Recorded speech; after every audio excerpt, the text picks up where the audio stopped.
Putting the names of all the Matics and their phone numbers into the memory of the SQUIRKATOR was no small task.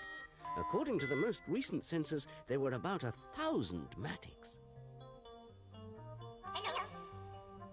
This meant about 16 characters per inhabitant to write his name and telephone number. So to store this in the SQUIRKATOR, MAX MATIC needed 16 squirk bytes per person.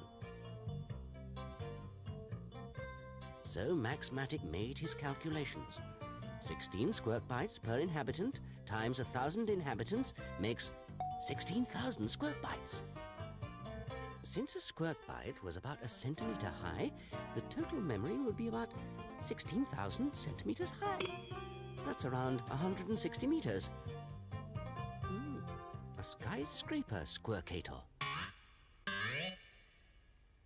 Oh dear, not a very manageable size.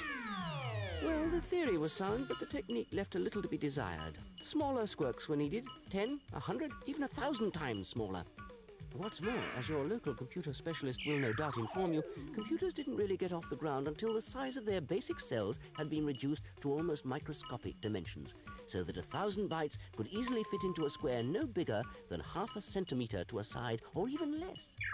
So MAX MATIC's plan for a skyscraper SQUIRKATOR had to be cut down to size, to say the least.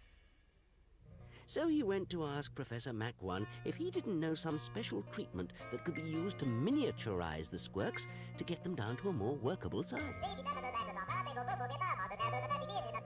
No one really knows what kind of special treatment the professor and his assistant applied to the poor old squirks, but whatever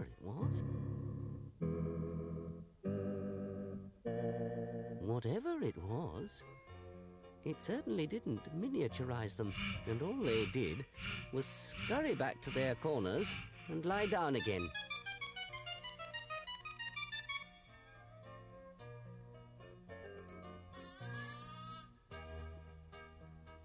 Soon afterwards, though, what should turn up but eggs? Yes, indeed, squirk eggs! The special treatment didn't shrink them, it made them lay eggs. And I bet you want to know how these eggs fit into the rest of our story.